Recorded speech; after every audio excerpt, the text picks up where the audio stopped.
Welcome to the first Gassy car news episode. I'm your host, Gassy. Anyways, some bitch in Seattle thought she was a train. It's not like she accidentally drove over the tracks or something. She drove her car a quarter mile up the track before arriving at a light rail station. She managed to stop light rail travel for hours by doing this. I mean, I'm not a perfect driver either, but you have to draw the line somewhere.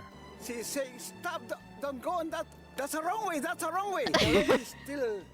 Thankfully, she has to retake her driver's test again or some shit. If she didn't have to retake her driver's test, I might actually never go outside again. Imagine being so bad at driving that you almost cause an accident with one of the safest forms of transportation of all time. I guess we can't take trains to avoid bad drivers anymore. It's not like self-driving cars are any better though, because what the fuck is our next story. Next up, we have another story from the West Coast. It looks like some Waymo cars created their own traffic jam that they just can't quite figure out. They might still be more skilled than the average Whole Foods parking lot driver though. Or maybe better than the average Seattle light rail driver at least. But what do you even do in a situation like this? Did I just like... I don't know. I just pulled out of the garage and I saw this going on. It was like this Waymo standoff. You either have to wait for the Waymo manager to come out there and fix it, or just call Grok to come get his boys or some shit. I wouldn't be surprised if a Waymo manager is just another robot car though. Could you imagine how annoying that would be? Then you're gonna have to go call the corporate robot car to come fix the manager. I wonder if humanity will ever devolve to the point that we look like we're straight out of WALL-E and you have to call a robot to fix other robots. Luckily, we're not quite there yet. This next story might be one of my favorites in this video. Back in 2022, Porsche and Pixar collabed and built a real 911 based off Sally from Cars, which was super cool, and the car ended up selling for $3.6 million. Fast forward to 2026, the two companies have joined forces again to build three of the most badass Toy Story inspired Porsche 911s. I personally think this collab is more legendary than the Chief Keef and Katy Perry movie. I don't know. Look at the Buzz Lightyear car, dude. That thing is so clean. The interior in Jesse's 911 is completely perfect, but I can't decide if I prefer it over Woody's. The attention to detail on these builds is actually insane. I like the this Lightyear tires, the stitching on Jesse's seat. I think if I had to pick one, I'd probably just foam at the mouth. I don't know. Jesse's I can't decide which one I'd take because they're all so clean, but probably the Buzz Lightyear GT3 RS. In other news, 33 brand new cars just caught on fire and blew right the fuck up somewhere in the UK. While this seems like a sad story, no one was harmed and they happen to all be hybrids. So when you really think about it, it's a pretty happy story. While I would have set up a lawn chair just to watch the blaze, it sounds like firefighters were pretty locked in to get this shit put out. They used jets and an aerial ladder to put out 33 ship boxes. Honestly, if a car is so bad that it just blows up on its own, why even bother putting it out? It was a hybrid anyway. We'll be fine. The next story pisses me off though because a truck driver drove over a Lamborghini in Florida. I complain about big cars all the time, but the jokes seriously write themselves. What the hell even is this Silverado? Like the truck is so... Oh my god, bro, it's like a woman! Write themselves. What the hell even is this Silverado?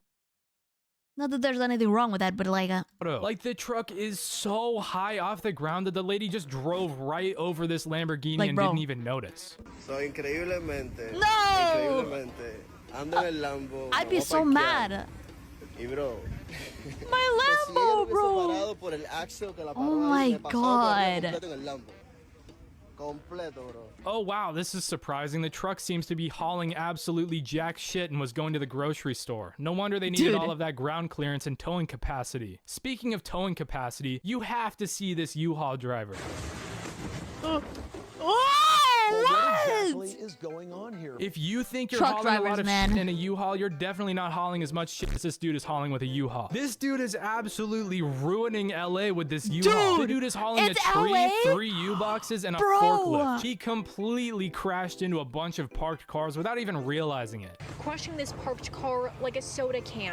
Like she has huge rear view mirrors on both sides. Like there's no way you couldn't see devastation all these cars. Clark says he was sitting inside his Prius when he saw the truck toting a sheared off tree branch. How does someone manage to not notice a massive tree on the back of the truck that they're driving? That's insane. That's why I'm never parking in LA. Our next story is about some of the best car news in 2026 so far. The small Italian car brand Camera just revealed one of the craziest cars in 2026. We all know the Lancia Rally Rally 37. It's basically a perfect car. It drives like crazy, looks pretty much perfect, and is rear-wheel drive. Anyway, 40 years later in 2021, Camaro dropped the Evo 37 and Evo 38. It's basically what Camaro thinks the Lancia would look like if it was still in production. These cars look about as clean as shit That and looks are pretty cool. completely badass all around. Fast forward another 5 years, Camaro just revealed the K39, and this thing is just absolutely fucking nuts. The car's geometry is completely perfect. That the looks front so lip looks good. like it could launch other cars in the Ooh. air. The headlights look like a BMW E34 had a child with a Hellcat Damn. Challenger. This thing looks like Marlin if he was a car. I think this that like a this race car car, is a or you could perfect drive it example of on the practical road? aero. I've talked a lot It about looks how so much good. I hate useless aero. This shit is completely peak. The dudes developed the aero for this It car looks with so Dallara, good. which is basically an Italian race car gabagool engineering company. They've worked on everything from Indy cars to Le Mans prototypes. So Dallara working on aero for this thing is pretty sick. The aero on the car looks like a almost looks gamer over the car. top, but it actually works and it actually needs to be there. Because the K39 also has a carbon fiber monocoque chassis. drive on the Most road with cars it? have a shell sitting on a subframe, but this thing's shell is the subframe too, and it's fucking carbon fiber, which is completely badass. It means the chassis is super stiff and light, which is really the reason that it needs all that aero, because it's so fucking light. I feel like you could expect McLaren or Pagani to do some shit like this, but for a company building a limited time production hypercar, a carbon fiber monocoque chassis is an insane amount of effort. Holy shit. I think this is a good time to mention that it's rear wheel drive with a 7-speed manual pushing 1,000 horsepower. Camaro's gonna build a race version of this car at some point and send it up Pikes Peak. I cannot wait to see that. But in other my news, Toyota just made God. something interesting. We all know and Oh, no. love the Toyota Camry, but what do you I know love about Toyota. the brand new GR Camry? This thing looks like it's straight out of Pimp My Ride. They literally made the shift knob into a glass of bourbon. This Bro. thing is completely Bro, what is this bougie car? What? blinged out. We have the chandelier in the back, cigars wait, on a the center console, chandelier? this crazy exhaust, and of course, Dude. so much aero that it could double as a picnic Hi, table. Anyway, now we got to Shiroko. talk about the elephant in the room, that 7-cylinder engine, or should I say 7-cylinder engines. All of that talk about a 7-cylinder engine is just clickbait or some shit. It has 2 engines, which is also badass. It's got the turbo 3-cylinder from the GR Corolla in the front, and in the back it's got a brand new turbo 4-cylinder. These 7 cylinders push out 100 horsepower each, which is pretty awesome if you ask me. I don't even know how Toyota manages to juice so much power out of their tiny engines. Like, how in the world does a 3-cylinder engine make 300 horsepower from the factory? It's just so cool. That's one of the main reasons the GR Corolla is one of my dream dailies. Now for some interesting news about F1. It sounds like F1 might become cool again. F1 decided to switch Might to be hybrid cool again. V6s around 2014, and no one really liked it. Luckily, it sounds like we might actually be getting V8s back. Back in 2014, they decided to switch from V8s to hybrid V6s for a few reasons. Fuel efficiency and emissions, a higher ceiling for improvement, and mostly because they wanted F1 tech to be usable in road cars. Many manufacturers started making hybrid or turbo engines for their road cars, and they wanted to be able to dial in their new tech by using it in F1. So yeah, they decided to do that shit, and guess what? The cars got heavy and quiet. What the f?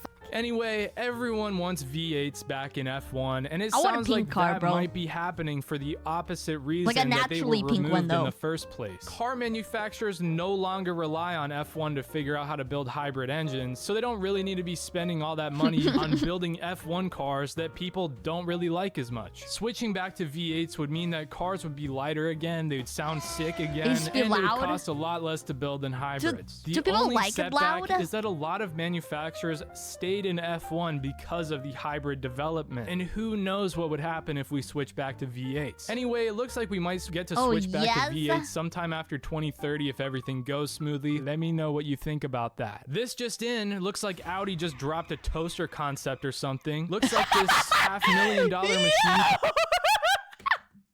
They're copying Tesla, bro.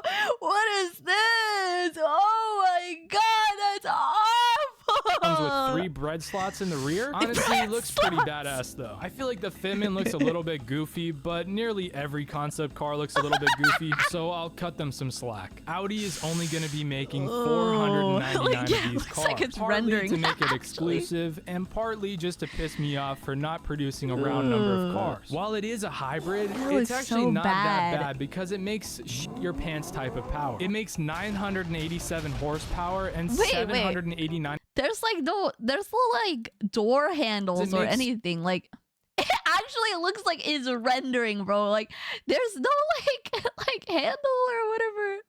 Like where's the your light? pants type of power. It makes concept. 987 horsepower, They and should go- they gotta 789 of scrap those the ponies come concept. from the 4-liter V8 that revs up to 10,000 Polly. RPM. I think it's an acceptable hybrid since it has a V8, but it definitely would be cooler if it was just powered by a bigger V8. Oh, also, this junk can go 124 miles in 6.8 seconds, and then tops out somewhere around 220 miles an hour. Let me know if I should line up with one of these in my base model BMW. The Audi TT and R8 are dead, and while this new concept car is not officially the successor of either of those cars, it definitely fills the void in a way. It's like 40% TT, 40% R8, and 20% bullshit Rivian electric space shit with an iPad, of course. I really don't hate the concept though. So emissions laws are back on the table, which could be cool maybe, or not so cool maybe. The idea of my completely catless car being legal finally is awesome, but there's some more to In talk Mexico? about. In the 50s and 60s, people were basically choking on the air because of how much smog there was. In the 70s, Congress passed the Clean Air Act, which gave the EPA the ability to regulate pollution from engines and stuff. Then something about greenhouse gases and CO2, and then boom, here we are today with a bunch of emissions regulations. Anyway, the big debate right now is that rolling back we're emissions still choking on regulations smog. could be cool because cars could be cheaper to build and buy, and we can get more cool cars with bigger engines and no hybrid bullshit, and companies would have more flexibility.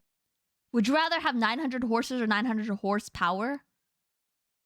I feel like having 900 horses smells like really bad, right? But maybe if the horses sell for more than something with 900 horsepower. Wait, no, that doesn't make. If you sold each horse for $1 million, you could have $900 million. Oh wait, but I don't think horses are like $1 million. Probably the To horsepower. design cool car shit. The other side of the argument is that we might have to go back to what choking kind of on horses, smog huh? like we were in the 50s if we stopped caring about emissions as much. Companies It's a have also hybrid. already invested billions into making cars cleaner, so like why would we revert at this point? I'm not sure where I stand in this. I think breathing oxygen is nice, but I also think having a fat catless engine is nice, so let me know what you think about this. For our last story, a delivery breathing driver in oxygen's okay. Chicago tried to deliver on an airport runway. Sorry guys, this one was my bad. I was I on a respect United that. Airlines flight just waiting to leave, but I got so hungry. I could not wait for the airplane peanuts, so I ordered some pizza. He's doing but his I guess I job. tipped a bit too much. The vehicle was a DoorDash delivery vehicle who somehow got on the airfield, and no one knows when or how that happened. The unauthorized red car somehow evaded security and ended up next to a plane. This delivery driver showed up respect on that. the tarmac, so my flight ended up getting delayed, and the dude got in trouble. Super tragic story. That's so sad. Okay, how did they not catch him though? Like, okay, he's just doing his job, no? I respect it.